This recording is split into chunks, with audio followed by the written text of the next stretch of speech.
பொதுவாக வந்து கேளுங்க, நீ கேளுங்க சார். சனிக்கிழமையான தாவேக்கால வந்து ஆள் பிடிக்கின்ற வேலையை தான் செஞ்சுட்டு இருக்கிறாங்க அப்படின்னு சொல்லி முன்னாள் முதலமைச்சர் ஸ்டாலின் குற்றச்சாட்டு சொல்லியிருக்கிறாரு. இல்லை பொதுவாக வந்து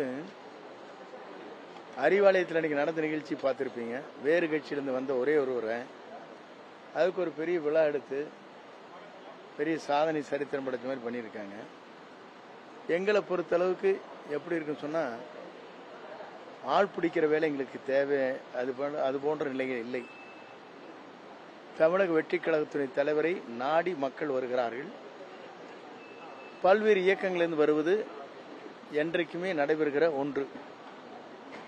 திமுக ஆட்சியில் நீங்க பார்த்திருப்பீங்க, ஆட்சி நடைபெறுகிற போது கம்பம் முன்னாள் அன்னைய சட்டமன்ற உறுப்பினர் ராமகிருஷ்ணன், அனிதா ராதாகிருஷ்ணன் என்ன போய் சேரலையா? ராஜினாமா பண்ணிட்டு போய் அங்கே கட்சியில் சேர்ந்து மறுபடியும் எலெக்ஷன் கண்டஸ்ட் பண்ணீங்களா? இதுக்கு பேர் என்ன? ஒன்று, தேர்தல் வருவதற்கு முன்னாலே பெரும்பான்மை பலன் எங்ககிட்ட இருக்கிற போதே திமுகவும் அண்ணா திமுகவும் கூட்டணி வைத்து ஒரு ஆட்சியை பிடிக்கலாம் என்று நினைத்தவர்கள் யார்?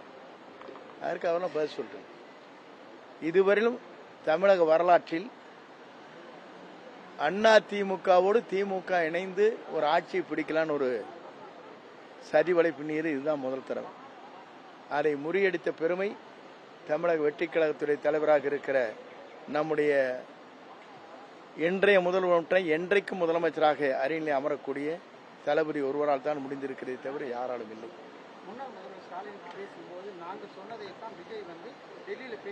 இல்லை, இவருக்கு எப்படி தெரியும் டெல்லியில் பேசிட்டு வந்தது? அவர் பேசினது பாரத பிரமோடு கடிதங்கள் தந்திருக்கிறார். தமிழ்நாட்டுக்கு என்ன தேவையோ அதை வாங்கி இருக்கிறார்.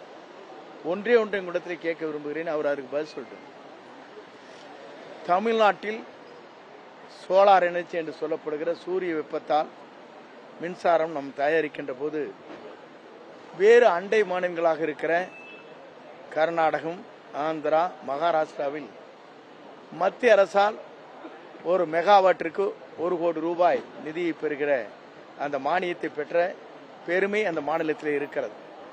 ஆனால் தமிழ்நாட்டை பொறுத்தவரையிலும் ஏறத்தாழ 5000 மெகாவாட்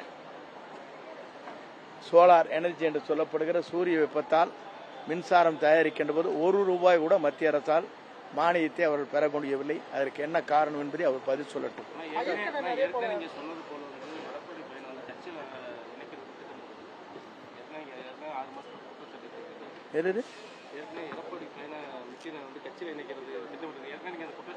இல்ல, அந்த குற்றச்சாட்டு சின்ன குற்றச்சாட்டு. இப்ப சொல்றது பெரிய குற்றச்சாட்டு நான் சொல்லிட்டேன். அதை எடுத்துங்க. திமுகவும் அண்ணா திமுகவோடு திமுக இணைந்து ஒரு முதலமைச்சர் ஆகலாம் என்று சதித்திட்டம் தீட்டியவர் யார்? அதற்கு மட்டும் அவங்க பதில் சொல்லிட்டு 2 பேரும். இல்ல, நான் இப்பதான் நாங்க வந்திருக்கிறேங்க. முதலீடுகள் வெளி மாநிலத்திற்கு போகக்கூடாது என்று அக்கறை எடுத்து திமுக ஆட்சி 5 ஆண்டு காலத்தில் செய்திருக்க வேண்டும். ஆனால் நம்முடைய முதல்வர் 30 நாட்கள் உருண்டோடி இருக்கிறது, 32 நாள் ஆச்சு.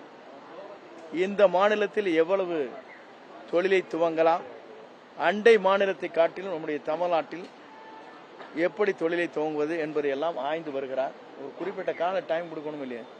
நீங்க 1 மாசத்துக்குள்ள நீங்க அண்டை மாநிலத்துக்கு தொழில் போகுதுன்னு சொன்னீங்கன்னா, இருங்க, இன்ஃப்ராஸ்ட்ரக்சர் வேணும், அதுக்கான இடங்கள் வேண்டும், அதற்கான மின்சாரம் அருகாமையில் இருக்கு, சப்ஸ்டேஷன் வேணும், இதெல்லாம் ஆய்வு செய்யணும் இல்லைங்களா?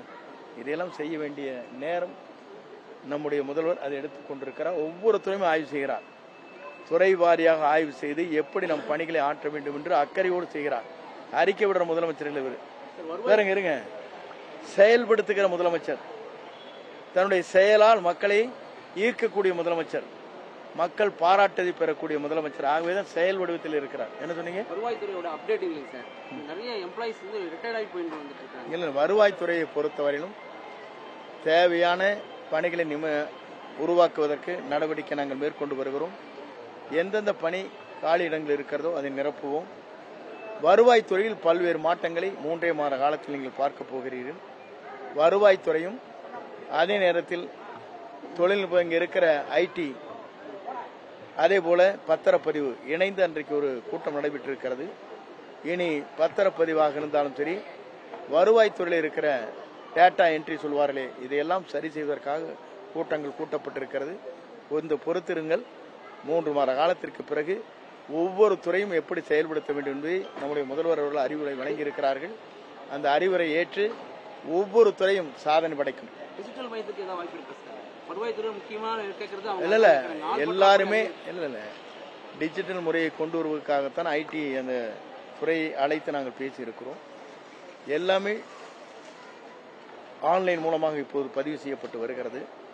எதிர்காலத்தில் டிஜிட்டல் என்ற முறையில் அவரவர்கள் என்ன கேள்வி தெரிந்து கொள்ள வேண்டுமோ அனைத்தும் தெரிந்து கொள்வதற்காக இந்த துறை செயல்படுத்துவதற்கு நடவடிக்கை மேற்கொண்டு வருகிறோம். அதற்கு கொஞ்சம் கால அவகாசம் தேவை. தாவேகாவினரிடமிருந்து பெண்களை காப்பாற்றுவதற்கு என்ன மாதிரியான படையை தமிழக முதலமைச்சர் அறிவிக்க போகிறார்னு சொல்லி நயினார் நாகேந்திரன் கேள்வி எழுப்பியிருக்காரு. நயினார் நாகேந்திரன் போய் கேட்டா அவரையே கேட்கணும். அவர் எப்படி பெண்கள் இது பண்றான்னு சொல்லி அவரை பொறுத்தளவுக்கு எப்படிப்பட்டவன்னு உங்களுக்கு தெரியும். அவருடைய இயக்கம் எப்படி இன்றைக்கு 11% 4% கொண்டு வந்தாரு. அதை சரி செய்ய சொல்லுங்க. தூத்துக்குடியில வந்து தாவேகா எம்எல்ஏ மீது பெண் இல்ல இப்போ வந்து பத்திரிகையில் வருகிற செய்தியை வைத்துக் கொண்டு நான் பதில் சொல்ல இயலாது. குற்றச்சாட்டுகள் யார் மீது நிரூபிக்கப்பட்டாலும் தலைவர் அதற்குரிய நடவடிக்கை மேற்கொள்வார். தீர்ந்து போன கட்சியிலிருந்து இவங்க நிர்வாகிகளை வந்து திருடக்கூடிய கட்சி எந்த அளவுக்கு காய்ந்து போயிருக்கும் சொல்லி மு.க. ஸ்டாலின் ஒரு கருத்து சொல்லியிருக்காங்க. தீர்ந்து போன கட்சி யாருது? இல்ல எந்த கட்சி தீர்ந்து போச்சுங்கிறீங்க? நான் ஒரே ஒரு கேள்வி அவரிடத்துல, ஸ்டாலின் அதிகம் பேசக்கூடாது. மக்களால் நிராகரிக்கப்பட்டிருக்கிற ஒரு முதலமைச்சர் அவர் இந்த மாதிரி கருத்து சொல்றதை காட்டிலே அமைதியாக இருந்து தன் கட்சியை வளர்த்துற வழி பார்க்கலாம், மக்களிடத்தில் செல்வாக்கு பெறுவதற்கு வழிவகைக்கலாம். ஒரு இயக்கத்தினுடைய தலைமையே சுக்குநீராக உடைக்கப்பட்டிருக்கிறது. இளைய சமுதாயத்தில் இருக்கின்றவர்கள் நம்முடைய தமிழக வெற்றி கழகத்துடைய தலைவர் தான் தமிழ்நாட்டை ஆள வேண்டும் என்றுதான் முடிவு செய்து அந்த முடிவுகளை மேற்கொண்டிருக்கிறார்கள். இதே எடப்பாடி பழனிசாமி எங்களுடைய கட்சியுடைய சின்னம் இருந்திருந்தால் அவர் இதே தான்.